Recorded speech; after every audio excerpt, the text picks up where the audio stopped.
ঝান্ডা তোলা হবে, পতাকা তোলা হবে, ওই দেখে সকলে আসবে। হুজুর বলে এটাও ঠিক নয়।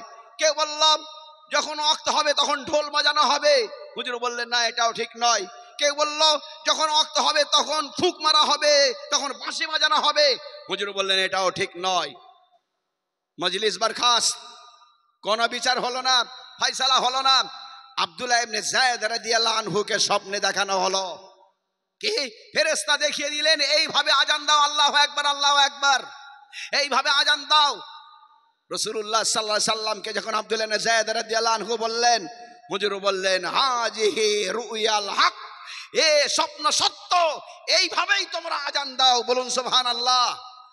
এত হুকুম হুজুরের দ্বারাই, ওহীর দ্বারাই, কোরআনের দ্বারাই হলো। আজানটা স্বপ্নের দ্বারাই কেন হলো? স্বপ্ন দলিল নয়, কিন্তু কোরআনের দলিল, সুন্নতের দলিল, ইজমার দলিল, কিয়াসের দলিল, এই হলো শরীয়তের চারটে দলিল, কিন্তু সহযোগী। স্বপ্ন সহযোগী। আমরা স্বপ্ন দেখেছি, সারা পৃথিবী আমাদের পায়ের তলায় আসবে। কোরআন আমাদের বলে দিয়েছে, অতএব স্বপ্ন দেখতে আমার কোনো অসুবিধা নেই। হে জওয়ান, হে যুবক, তোমরা স্বপ্ন দেখো। কোন যুবতীকে পেয়েছি, হে যুবতী তুমি স্বপ্ন দেখো, আমি কোন জওয়ানকে পেয়েছি। হে ফকির তুমি স্বপ্ন দেখো, আমি রাজা হয়ে গিয়েছি। ও ফকির তুমি যদি স্বপ্ন দেখো, ও যুবক তুমি যদি স্বপ্ন দেখো, ও যুবতী তোমরা যদি স্বপ্ন দেখো, ওটা তো সব দুনিয়ার জন্য, আল্লাহর জন্য। কি তুমি স্বপ্ন দেখতে পারো না? আমি গরিব মক্কা শরীফে তাওয়াফ করছি, কাবা শরীফে তাওয়াফ করছি, রাসূলুল্লাহ সাল্লাল্লাহু আলাইহি ওয়াসাল্লামের দরবারে গিয়ে দাঁড়িয়ে সালাম দিচ্ছি। এই স্বপ্ন কি তুমি দেখতে পারো না? দেখতে তো পারো। হ্যাঁ, নবী ছাড়া ও অন্যান্য জন্যে স্বপ্ন দেখেছেন, সেই স্বপ্ন বাস্তবায়ন হয়েছে। দু একটা বলি, তবে বলি জি। আগে আসুন, হযরত আবু বকর সিদ্দিক রাদিয়াল্লাহু আনহু, ইনি গিয়েছেন সিরিয়ায় বাণিজ্য ক্ষেত্রে। রাসূলুল্লাহ সাল্লাল্লাহু আলাইহি সাল্লামের বয়স তখন 30 বছর বয়সে তাকে নবী বলে, রসুল বলে কেউ চেনে না।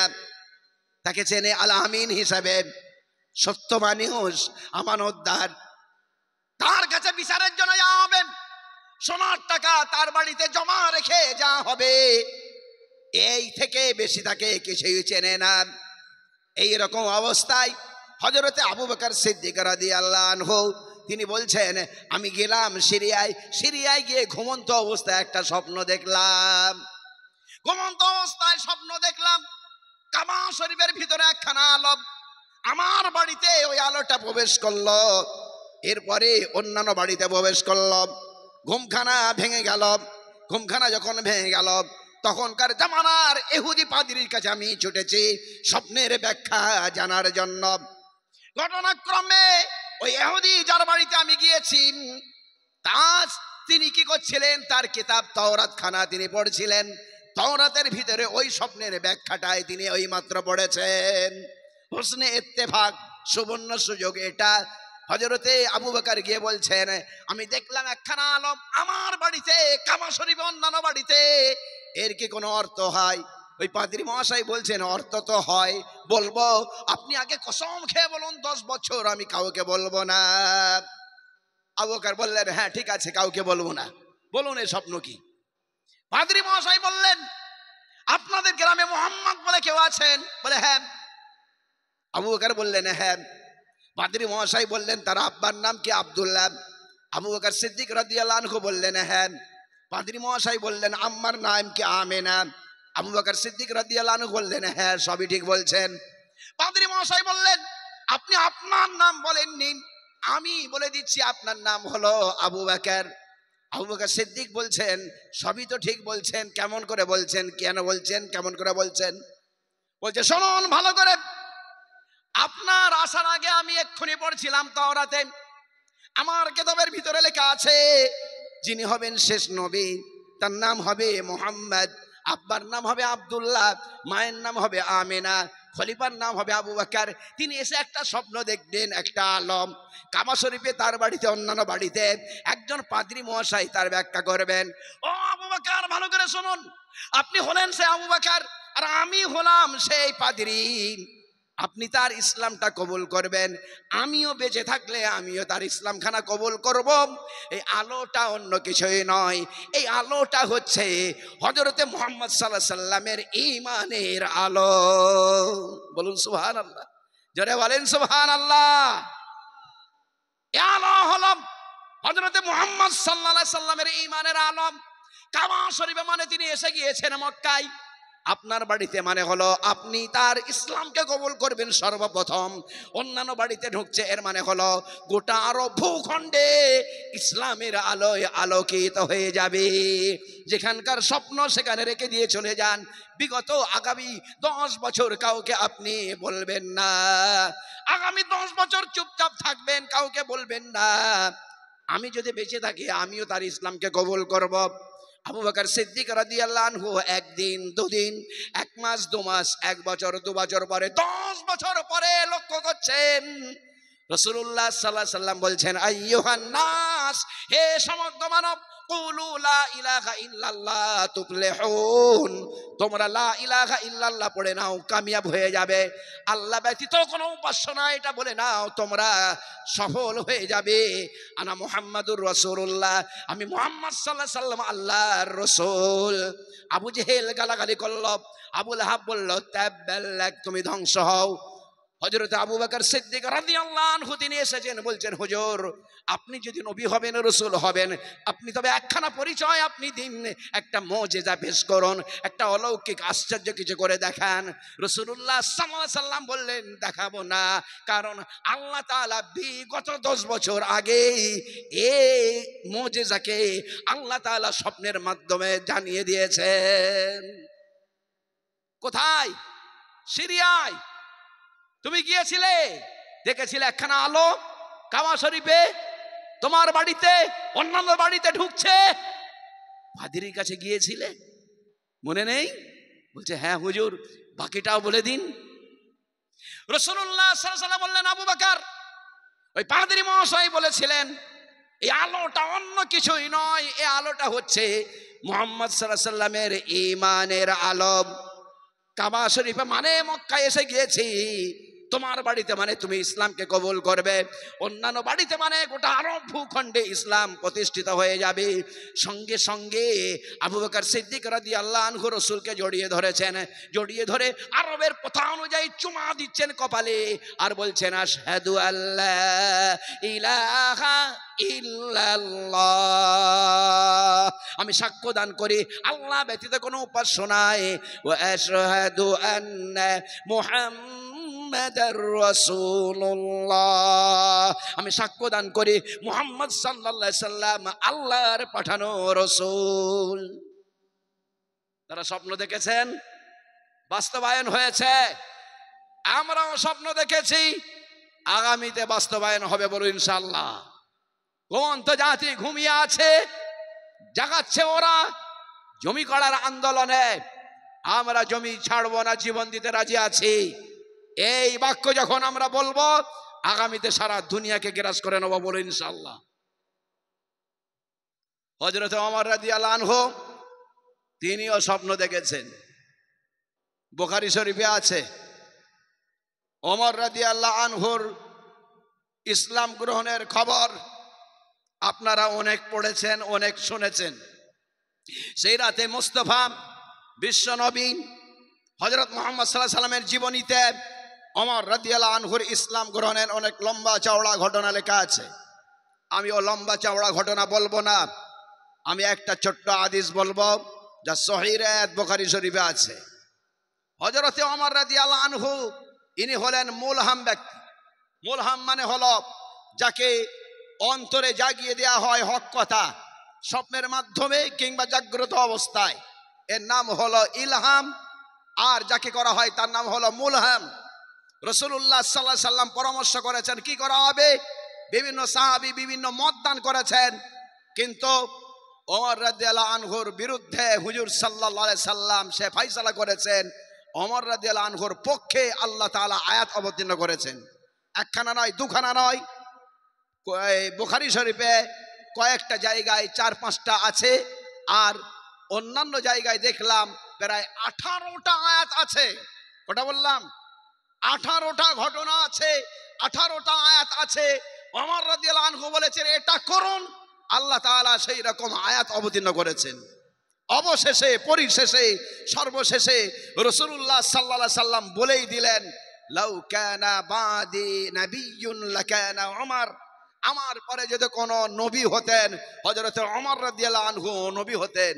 কারণ উনি হলেন মুলহাম ব্যক্তি, ইলহাম করা হয় আল্লাহর পক্ষ থেকে, হক কথাকে জবানে জারি করে দেয়া হয়।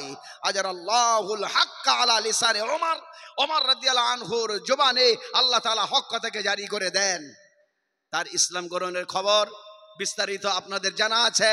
ছোট্ট ঘটনা বুখারী শরীফে যেটা আছে, ভূমিকায় যান, দেখুন ওখানে সূচিপত্র, ওইখানে দেখুন বাবু ইসলামী ওমর রাদিয়াল্লাহু আনহু, হযরতে ওমর রাদিয়াল্লাহু আনহুর ইসলাম গ্রহণের বর্ণনা।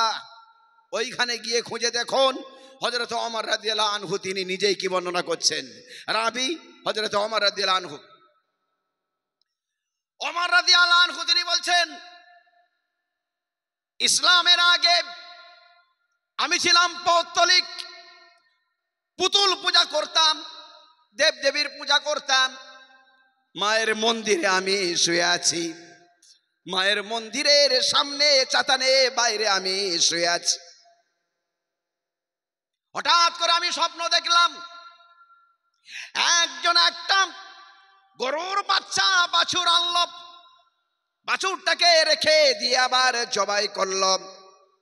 জবাই করার সময় সমস্ত মানুষগুলো গোল হয়ে দাঁড়িয়ে গিয়েছে দেখার জন্য।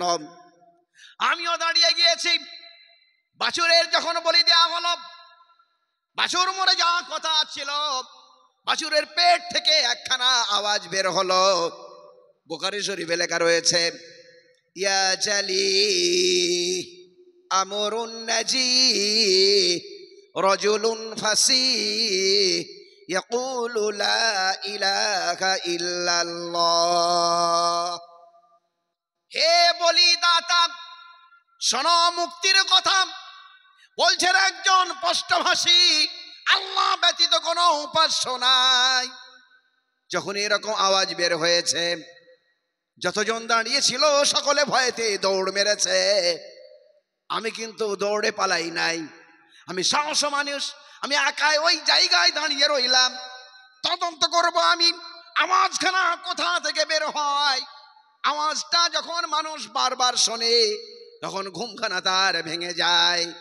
অ্যালার্মে যেটা আমরা বুঝতে পারি, অ্যালার্ম হয়ে হয়ে আবার বন্ধ হয়ে যাবার 10 মিনিট পরে আবার অ্যালার্ম হয়। বারবার যখন আওয়াজ হয় ঘুমখানা ভেঙে যায়। আমি আবার শুনতে পেলাম বাছুরের পেট থেকে আওয়াজ বের হচ্ছে, ইয়া জালি,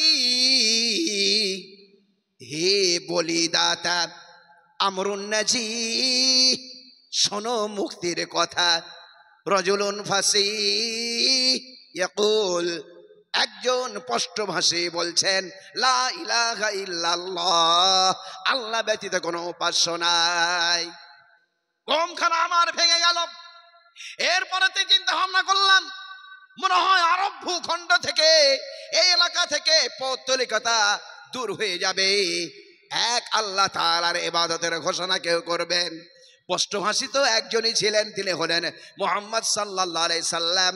তিনি তো ছিলেন।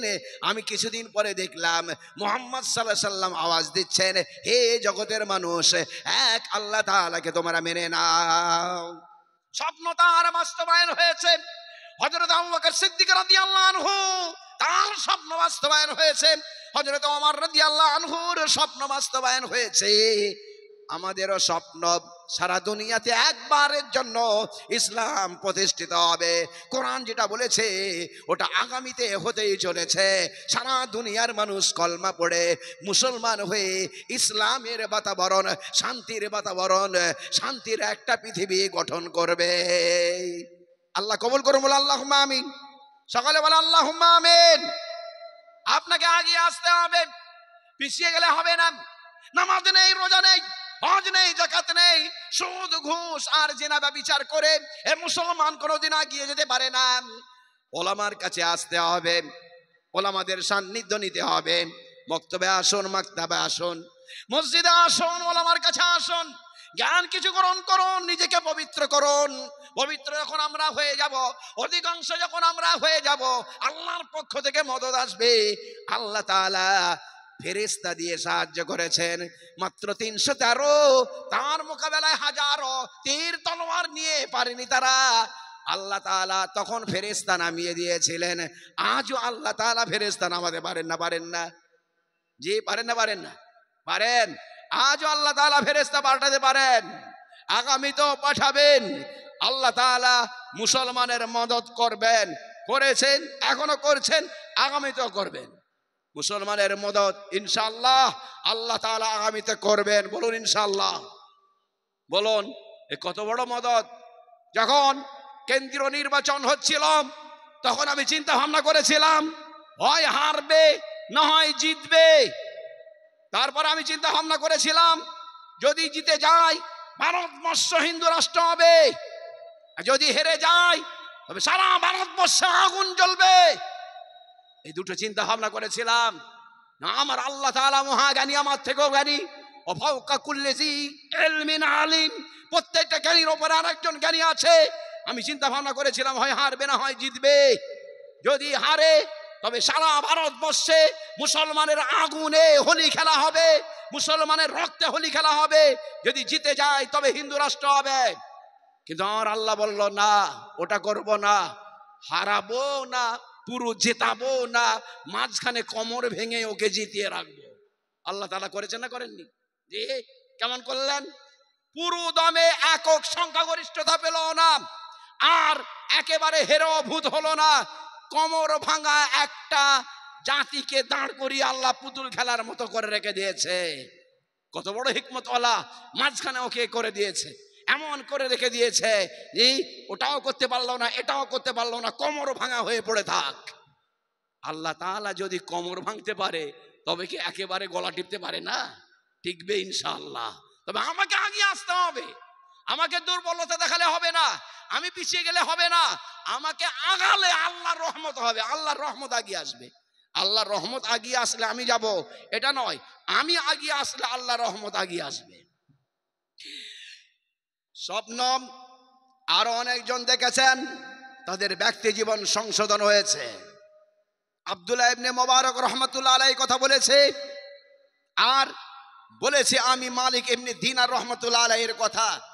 দুজন সাহাবীর কথা বলেছি, দুজন ওলির কথাও তবে বলে দিই। আব্দুল্লাহ ইবনে মুবারকের কথা অনেকেই শুনেছেন, আজকে তবে আরেকবার শুনে নিন। আব্দুল্লাহ ইবনে মুবারক রহমাতুল্লাহ আলাইহি ইনি হলেন তৎকালীন জামানার বিখ্যাত মাতাল, বোতলওয়ালা, মদ্যপানকারী। আছেন কেউ মাতাল? আছেন কেউ বোতলওয়ালা? কাছে আসুন, সামনে বসুন। মাতালওয়ালাকে, মাতালকে, বোতলওয়ালাকে আল্লাহ তাআলা হেদায়েত দিলেন। এমন হেদায়েত দিলেন, তিনখানা ইলমে পারদর্শী। 1 নম্বর হাদিস, 2 নম্বর ফিকহ, 3 নম্বর তাসাউফ। তিনটে বিদ্যায় আব্দুল্লাহ ইবনে মুবারক রহমাতুল্লাহ আলাইহি নাম্বার 1। হযরতে বুখারী রহমাতুল্লাহ আলাইহির ওস্তাদ, বুখারী শরীফের সনদে তার নামটা আছে। তিনি মাতাল ছিলেন, বুখারীর সনদে তার নাম। জি হ্যাঁ, যখন নাম এসে তখন মাতাল নয়, তখন তিনি ওলি, মুফতি এবং বিরাট বড় তিনি মুহাদ্দিস। কিন্তু আগে ছিলেন তিনি মাতাল। কেন তার ওই কালো জীবনটা বর্ণনা করা হবে? যাতে করে এই সাধারণ লোক, সাধারণ বাচ্চারা, তারা যদি ভুল পথে চলে তারা যেন নিজেদের জীবনটাকে পরিবর্তন আনতে পারে। এই জন্যই তাদেরকে বলা হবে যে তোমার গিয়ার ফেল করেছে, এবার তোমার ব্রেকটা লাগাও। এই জন্য তাদেরকে বলা হবে যে তোমার গাড়িটা, জীবন গাড়িটার উপরে গিয়ার ফেল করাটাকে ব্রেক কষো। এই জন্যই বলা হবে, অন্য কিছু নয়। মানুষ যেন ভালো হয় এই জন্য বলা হবে।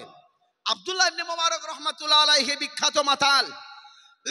তার আপেলের বাগান ছিল, আপেলগুলো পেকেছে, লাল লাল হয়েছে, ঝুলছে। চাঁদনির রাত, জ্যোৎস্না ছড়িয়ে পড়েছে।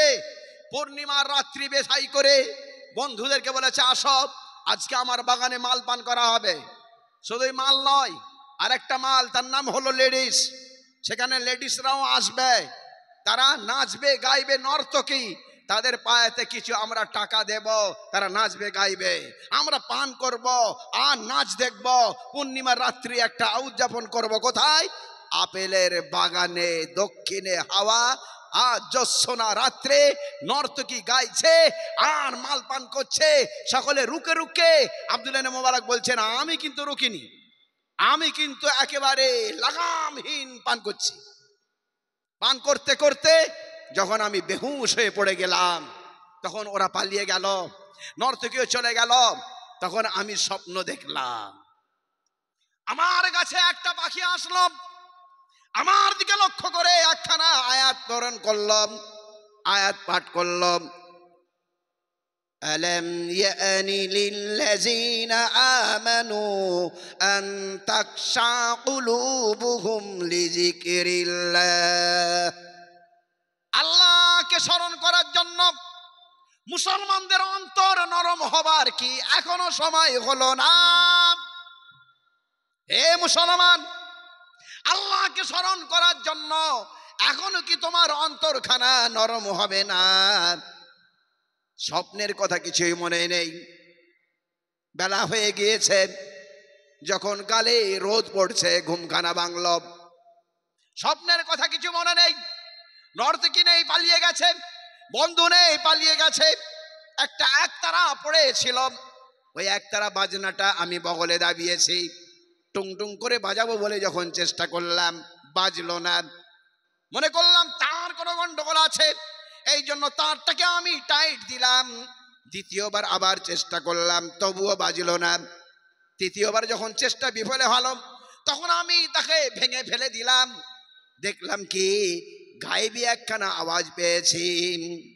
যে স্বপ্নে দেখেছিলাম পড়ছিল পাখি, ওটা এখন কানে কানে শুনতে পাচ্ছি, গায়েবী আওয়াজ আসছে, ألم يأن للذين آمنوا أن تخشع قلوبهم لذكر الله।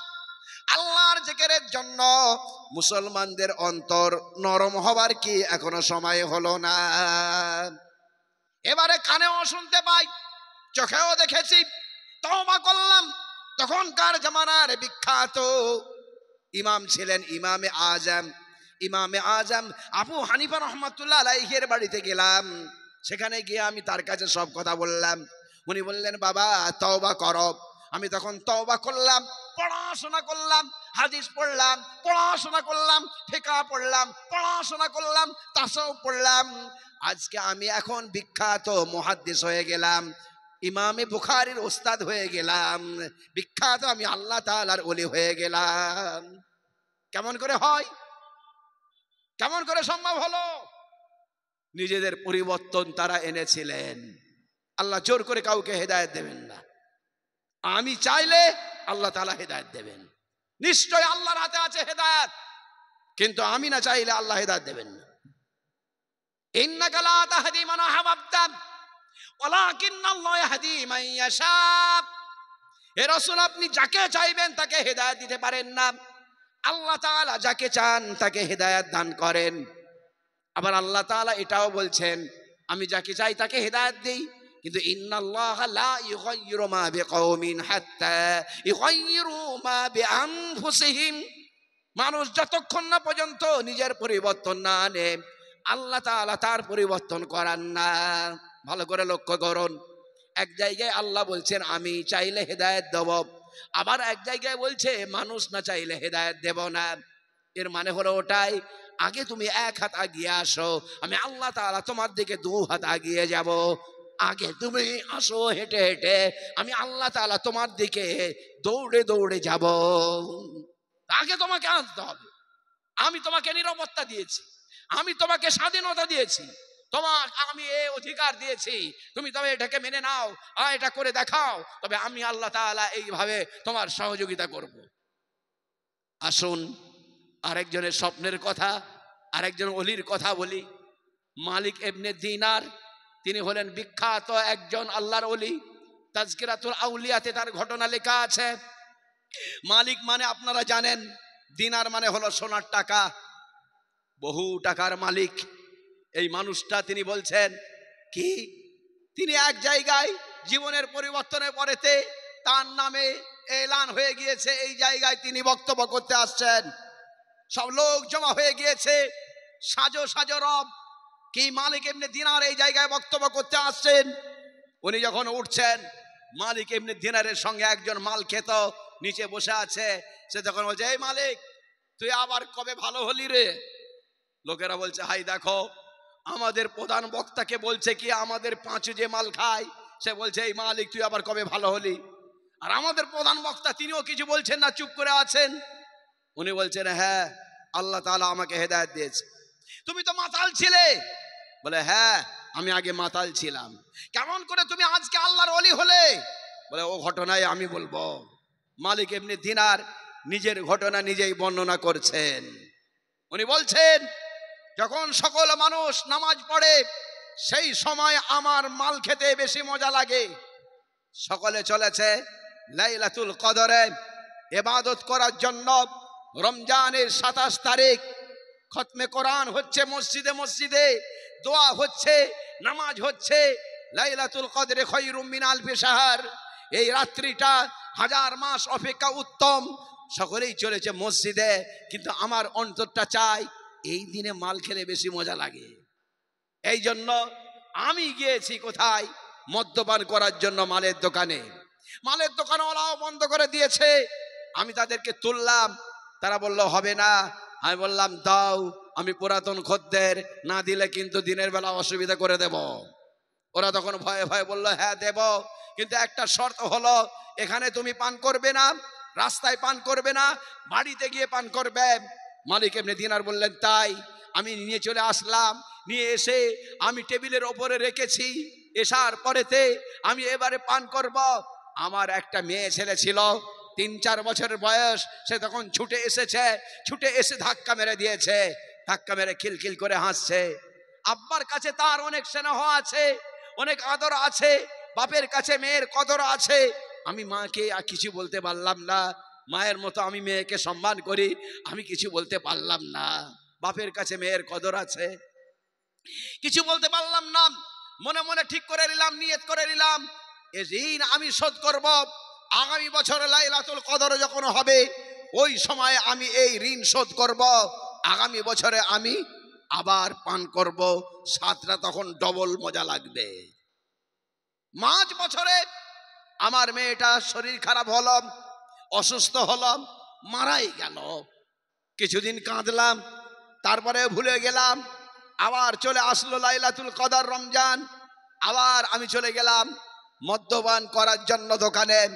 ওরা ওই শর্ত করলো, এইখানে তুমি পান করবে না, রাস্তায় পান করবে না, বাড়িতে গিয়ে পান করবে। আমি বললাম, তাই করব। মাল নিয়ে চলে আসলাম। নিয়ে এসে টেবিলের ওপরে রেখেই আমার মেয়ের কথা মনে পড়ে গেল। আরে, আমার ওই মেয়েটা সেদিন ভুলবশত ধাক্কা মেরেছিলাম, আজকে সে নেই, আল্লাহর কাছে চলে গিয়েছে, মারা গিয়েছে। আজকে যদি থাকতে একটু বড় হয়ে যেত, মেয়েদের বাড় একটু বড়, হয়তো আমার কাছ থেকে আজকে বড় হওয়ার জন্য আর কিন্তু ভুলবশত ধাক্কা মারতো না, ইচ্ছা করেই কেড়ে নিত, জোর করেই কেড়ে নিত, আর বলতো না মাল পান করতে দেব না। তখন আমার মেয়েকে আমি কি মুখ দেখাতাম? এই কথা মনে করে আমি কেঁদে ফেললাম। আমার ওই বাচ্চার বিয়োগে আমি আবার কাঁদলাম। কাঁদার পরেতে বোতলটাকে ফেলে দিয়ে চলে আসলাম। রাত্রিবেলা স্বপ্ন দেখছি, একটা বিরাট বড় অজগর সাপ আমাকে তাড়া করছে। আমি বাঁচাও বাঁচাও করে প্রাণ বায়ু নিয়ে ছুটছি। দেখছি একটা বৃদ্ধ এক জায়গায় দাঁড়িয়ে আছে, বুড়ো মানুষ। তাকে আমি বললাম, আমাকে একটু সাহায্য করুন। ওই বুড়োটা বলল, আমি সাহায্য করতে পারবো না, আমি দুর্বল, আমাকে খিদেও লেগেছে, আমি পারছি না। একটু পরামর্শ দিতে পারি? সামনে পাহাড় আছে, ওখানে উঠে যাও। আমি উঠে যাচ্ছি, পাহাড়ে সাপ উঠছে। পাহাড়ের মাথায় দেখলাম আগুন লেগে গিয়েছে। পাহাড়ের মাথায় আগুন, ওপরে গেলে পুড়ে মরবো, নিচে গেলে সাপের গালে পড়বো। কোথায় কি করি? ডান দিকে একটা রাস্তা রয়েছে, ওই দিকে আমি চলে গেলাম। ডান দিকে যাওয়ার পরেতে দেখলাম একটা বাগান আছে। ওই বাগানে ছোট ছোট ছেলে মেয়েরা খেলা করছে। ওখানে একটা দারোয়ান আছে। দারোয়ান বলছে, এই ছেলেরা মেয়েরা, তোদের কেউ যদি হয় দেখ, এই লোকটা এক্ষুনি সাপের গালে পড়বে, তা না হলে আগুনে পুড়ে মরবে। লোকটাকে দেখ, তোদের যদি কেউ হয় দেখ। দেখলাম আমার মেয়েটা আছে, ওই মেয়েটা আগিয়ে আসলো, এসে সাপটাকে মারলো, সাপটা মাথা হেট করে চলে গেল। আমি বললাম তুমি তো মরে গেছো। মেয়েটা বলল আব্বাজান আমি মরে গিয়েছি, এখানে যতজন আছে সব মুসলমানের বাচ্চা, এই ছেলে মেয়েগুলো বাচ্চা বেলায় মারা গিয়েছে, আল্লাহ তাআলা তাদেরকে জান্নাত নসিব করেছেন। মুসলমানের বাচ্চা যদি মারা যায় কিয়ামতের ময়দানে তার আব্বার জন্য সুপারিশ করবে, শর্ত হলো ঈমান। ঈমান যদি থাকে তার জন্য সুপারিশ করবে, বলবে আল্লাহ এটা আমার আব্বা, এটা আমার মা। ডান হাতে আব্বার কাপড়টা ধরবে, বাম হাতে মায়ের কাপড়খানা ধরবে, ধরার পরেতে বলবে আব্বা আল্লাহ এটা আমার আব্বা, এটা আমার আম্মা, আমাদেরকে জন্ম দিয়েছে, আমাদের জন্য ফয়সালা হলো জান্নাত, কিন্তু আমরা জান্নাতে যাব না যতক্ষণ না পর্যন্ত আমাদের পিতা মাতাকে আমাদের সঙ্গে না দেয়া হয়। সুপারিশ করব, এটা হলো ইসলামিক তথ্য। মানুষের মধ্যে ভুল ধারণা আছে, কারোর যদি ছেলে মেয়ে মারা যায় লোকে বলে কি ওই লোকটা পাপী। ভুল ধারণা, লোকটা পাপী নয়। লোকটার জন্য একটা সুপারিশকারী চলে গেল, ওই লোকটার জন্য তার ছেলেরা জান্নাতে যাবে না, লোকটাকে নিয়ে যাবে জান্নাতে। যখন আমরা জানাজার নামাজখানা পড়ি তখন কি পড়ি? তখন তো ওটাই বলি আল্লাহুম্মা জাআলহু লানা ফারাতাও ওয়াজআলহু লানা আজরাও ওয়া যুহরাও ওয়াজআলহু লানা শাফিআ ওয়া মুশাফা। হে আল্লাহ এ বাচ্চাকে অগ্রিম পাঠিয়ে দিলাম, এ বাচ্চাকে আমরা জমা রেখে দিলাম, এ বাচ্চাকে আল্লাহ সুপারিশকারী হিসেবে পাঠিয়ে দিলাম, এমন সুপারিশকারী যার সুপারিশ গ্রহণ যোগ্যতা লাভ করবে, এই বলেই তো আমরা পাঠিয়ে দিই। অতএব বাচ্চা মারা যা মানে সেই লোকটা পাপী নয়, ভুল ধারণা এটা, ওটা আলাদা কথা। কারুর পাপের জন্য তাকে শাস্তি দেওয়া হবে সেটা আলাদা, কিন্তু তার বাচ্চাকে মেরে দেওয়া হবে এই রকম কোনো তথ্য নেই। ওটাই যদি হয় সঠিক কথা, রাসূলুল্লাহ সাল্লাল্লাহু আলাইহি সাল্লামের 4খানা বাচ্চা মারা গেছে। কখনো বললাম 4খানা পুত্র মারা গেছে, ইব্রাহিম, কাসিম, তাহির, তাইয়িব, 4টে ছেলে মারা গিয়েছে। আর কোরআন শরীফে বলে দেওয়া হয়েছে মা কানা মুহাম্মাদুন আবা আহাদিম মির রিজালিকুম, মুহাম্মদ সাল্লাল্লাহু আলাইহি সাল্লাম তোমাদের কোন পুরুষের পিতা নন। নারীর পিতা তো হয়েছেন, বাচ্চার পিতা হয়েছেন, পুরুষের পিতা তিনি হন নাই। আল কোরআন পারা নম্বর 22 রুকু নম্বর 2। মুহাম্মদ সাল্লাল্লাহু আলাইহি সাল্লামের উপনাম হলো কি? আবুল কাসিম। একটা কাসিম বলে পুত্র ছিল। ইব্রাহিম কোরআন বুখারী শরীফে আছে, হুজুর সাল্লাল্লাহু আলাইহি সাল্লামের জামানায় ইন্তেকাল করেছে, তবে হুজুর সাল্লাল্লাহু আলাইহি সাল্লামের ছেলে মারা গিয়েছে। যাই হোক, এখানে আমি যেটা বলছিলাম সেটা হলো এই, বাচ্চা আমার মারা গিয়েছে, সে বলল আমরা জান্নাতি, জান্নাতীদেরকে জাহান্নামের ভয় সাপ করে, ভয় ভয় সাপ এ ভয় করে। এই সাপটা অন্য কিছু নয় আব্বাজান, এই সাপটা হলো আপনারই নফস। প্রত্যেকটা মানুষের ভিতরে দুটো বস্তু আছে, একটার নাম হলো নফস আর একটার নাম হলো রূহ। নফসকে বলা হয় প্রবৃত্তি আর রূহকে বলা হয় আত্মা। প্রত্যেকটা মানুষের ভিতরে দুটো বস্তু আছে।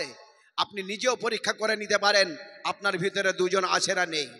আমরা যে কোনো কাজ করি, কাজের আগে আমাদের মনের ভিতরে দোদুল্য মনে হয় এই কাজটা করব কি না, বাজারে যাব কি না, এই কাজটা করব কি না, কি না কেন মনে হয়? নিশ্চয়ই এই বডির ভিতরে একজন নয় দুজন আছে, এই জন্য দোদুল্যমান হচ্ছে। একটা নাম হলো নফস আর একটা নাম হলো রূহ। রূহকে বলা হয় প্রবৃত্তি আর রূহকে বলা হয় আত্মা, আর নফসকে বলা হয় প্রবৃত্তি। নফস কি করে? ইন্নান নাফসা লাআমারাতুম বিসসূ, নিশ্চয়ই নফস অন্যায় কাজের জন্য আদেশ করে, খারাপ কাজ করতে বলে, জিনা ব্যভিচার করতে বলে, সুদ খেতে বলে, ঘুষ খেতে বলে, মদ্যপান করতে বলে, অন্যায় করতে বলে, নফসকে খোরাক দিয়েছেন আব্বাজান। নফসের খোরাক দেবার জন্য এই নফস তখন বিরাট বড় আকৃতি লাভ করেছে, বিষাক্ত সাপ হয়েছে, খেতে চলেছে, জাহান্নামে ঢোকানোর জন্য চেষ্টা করছে। নফসের খোরাক আপনি দেবেন না। আমি তখন জিজ্ঞাসা করলাম, কি সুন্দর কথা বলছো মা, তবে ওই বুড়োটা কে? বলে বুড়োটা অন্য কেউ নয়, ও বুড়োটা হচ্ছে আপনারই রূহ, আপনারই আত্মা। রুহের খোরাক ছিল নামাজ রোজা, রুহের খোরাক ছিল ইবাদত, রুহের খোরাক ছিল হালাল। ওটাকে আপনি খেতে দেননি, না দেবার জন্য রুহটা দুর্বল হয়ে গিয়েছে, বুড়ো হয়ে গিয়েছে, বলছে আমাকে খিদে পেয়েছে, আমি আর কোনো রকমের সাহায্য করতে পারছি না।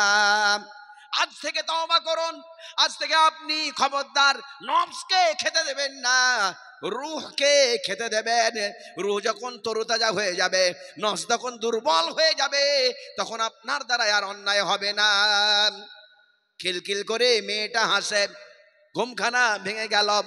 তওবা করলাম, তওবা করার পরেতে আমি নফসের খোরাক আর দিলাম না, সুদ আর দিলাম না, ঘুষ আর দিলাম না, পণ আর দিলাম না, জিনা ব্যভিচারের কাছে গেলাম না, মদ্যপান আমি করলাম না।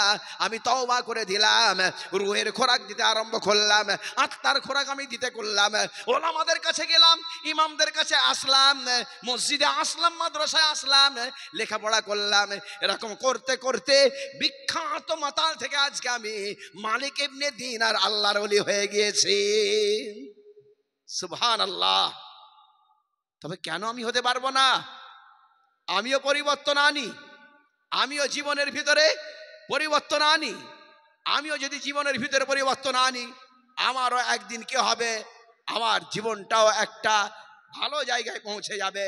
আর আমি যদি পরিবর্তন না আনি, তবে কিন্তু আমার জীবনের ভিতরে কোনো রকম পরিবর্তন যদি না আসে, তবে কিন্তু কিছু করার নেই। বলছে হুজুর পরিবর্তন তো এসেছে, আগে শুধু নামাজ পড়তাম, এখন তো আমরা সুদখোর নামাজি হয়েছি। পরিবর্তন হলো না? ভালো থেকে খারাপ এটার নাম পরিবর্তন, না খারাপ থেকে ভালো এটা পরিবর্তন? কোনটা পরিবর্তন বলবেন? খারাপ থেকে ভালো না ভালো থেকে খারাপ? খারাপ থেকে ভালো। একজন বলছে আমরা তো ভালো, আমাদের পরিবর্তন হলো ভালো থেকে খারাপ হয়। দেখেছেন কিরকম বদমাশি কথা? আমরা তো ভালো, আমাদের পরিবর্তন কেমন করে হবে? আমাদের পরিবর্তন হলো কি ভালো থেকে খারাপ হওয়া। আমি বললাম না, আপনার এটা হলো দুর্বলতা, আপনিও পরিবর্তন হতে পারেন। বলে কেমন করে? ভালো থেকে তো পরিবর্তন হলে খারাপ হতে হবে। আমি বললাম ভালো থেকে পরিবর্তন হলো আরো ভালো। ভালো থেকে পরিবর্তন কি নাম? আরো ভালো। একটা হলো খারাপ কাবি, আর একটা হলো হাসান ভালো, আর একটা হলো আহসান আরো ভালো। দেখুন কবি, হাসান, আহসান এসব শব্দ আমাদের আরবিতে আছে। খারাপ থেকে ভালো, ভালোর পরিবর্তন হলো আরো ভালো, আরো ভালোর পরিবর্তন হলো আরো ভালো। এই আরো ভালোর নাম হলো পরিবর্তন। যার ভিতরে যে দুর্বলতা আছে সেটাকে দূর করতে হবে। এলেমের কমি ওটাকে দূর করতে হবে, আমলের কমি ওটাকে দূর করতে হবে, নিজের চরিত্রের কমি ওটাকে দূর করতে হবে। সকলকে করতে হবে, ব্যক্তি জীবনও ঠিক করতে হবে, সমাজ জীবনও ঠিক করতে হবে, রাষ্ট্র জীবনও ঠিক করতে হবে, পরিবার জীবনও ঠিক করতে হবে। ইসলাম কমপ্লিট জীবন আদর্শ, কারুর কাছে ওটা নেই, কেবলমাত্র মুসলমানের কাছে আছে। কোরআন হলো সারা পৃথিবীর মানুষের জীবন আদর্শ। কেউ দেখাতে পারবে না এমন একটা কিতাব যে কিতাবের ভিতরে মানুষের সর্বক্ষেত্রে দিক নির্দেশনা আছে। ব্যতিক্রম হলো আল কোরআন, এর ভিতরে শুধু সারা দুনিয়ার মানুষের জীবন আদর্শ, সর্বক্ষেত্রে দিক নির্দেশনা আছে। বলুন সুবহানাল্লাহ। সেই কোরআন আমার কাছে আছে, আমি আসি, আমি পড়ি, তেলাওয়াত করি, আমি তার মানে বোঝার চেষ্টা করি, আমি ওলামাদের কাছে আসি। উকদু আলিমান, নিজে আলেম হতে পারবে না সকলে আলেম, আও মুতাআল্লিমান, নয় ছাত্র হয়ে থাকবেন, এটারও যদি সুযোগ না হয়, আও মুস্তামি আল্লাহ, নয় তার শ্রোতা হয়ে থাকবে। মিলাদ মাহফিল জলসা, ওলামাদের এই সমাগম, এই জায়গায় গিয়ে চুপচাপ কথা শুনবেন। এটাও যদি না হয়, আও মুহিব্বাল্লাহ, নয় তার ভক্ত হয়ে থাকবেন। চারখানা স্টেজ হয়ে গেল, এক নম্বর হলো আলেম হওয়া, দ্বিতীয় নম্বর ছাত্র হওয়া, তৃতীয় নম্বর শ্রোতা হওয়া, চতুর্থ নম্বর তার ভক্ত হওয়া। ওলা তাকুন খামিসা, 5 নম্বরে যাবে না ফাতাহালিকা, তোমার সর্বনাশ তবে হয়ে যাবে। আল্লাহ রাসূলের কথা সত্য না মিথ্যা? জি, চির সত্য। রাসূলুল্লাহ সাল্লাল্লাহু আলাইহি সাল্লাম বলছেন এই 5 নম্বরটাই তুমি যাবে না, ফাতাহালিকা, তোমার সর্বনাশ হয়ে যাবে। অল খামিসাতু আন তুগিজাল ইলমা ওয়া আহলা, 5 নম্বরটা হলো আলেম ওলামার সঙ্গে বিরোধিতা করা আর ইলমের সঙ্গে তোমার হিংসা করা। খবরদার খবরদার, কোন আলেমকে তুমি ঘৃণার চোখে দেখবে না, তোমার এটা ইমানের সঙ্গে সম্পর্ক আছে। আলেম যদি কোনো ত্রুটি করে তবে সেটা জবাব সে দেবে, তোমাকে কোন রকম কিছু বলার অধিকার নাই।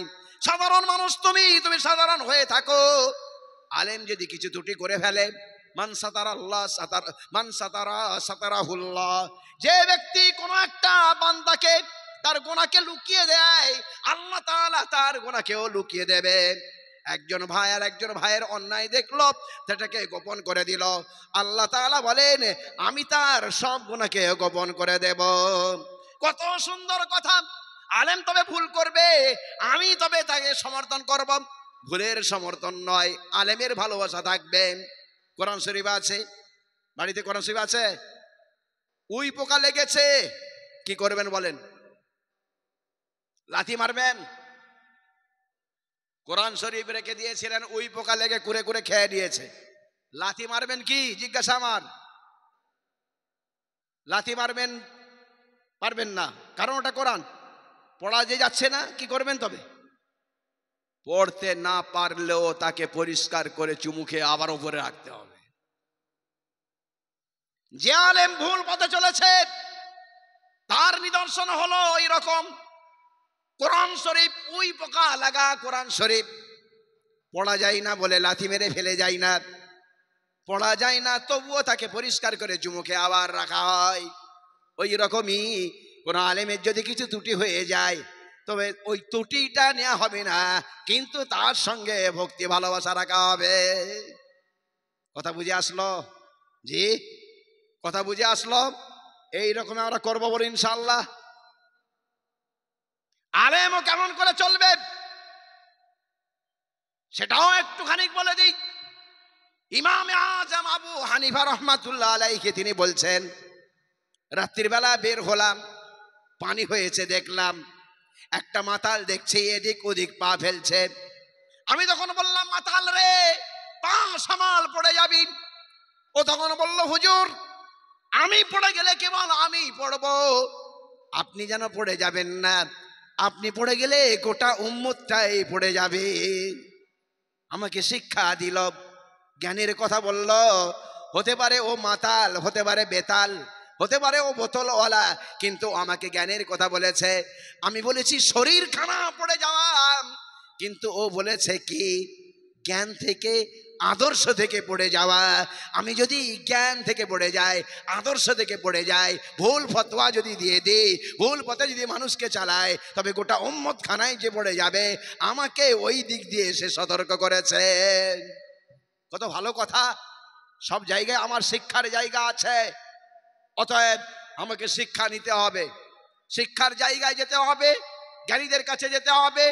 আসল জ্ঞান আল্লাহর, তারপরে রসুল, তারপরে এসেছে ওলামাদের কাছে। আল ওলামা ওয়ারাসাতুল আম্বিয়া, আলেম ওলামা হলে নবীদের উত্তরাধিকারী। লাম ইউরাসু দিনারান ওয়ালা দিরহামা, নবীরা আম্বিয়ারা আলেম ওলামাদেরকে টাকা দিয়ে যাননি। ওয়া ইন্নামা ইউরাসুল ইলম, বরং জ্ঞান দিয়ে গেছে, তাদের কাছ থেকে তোমরা জ্ঞানটা গ্রহণ করো।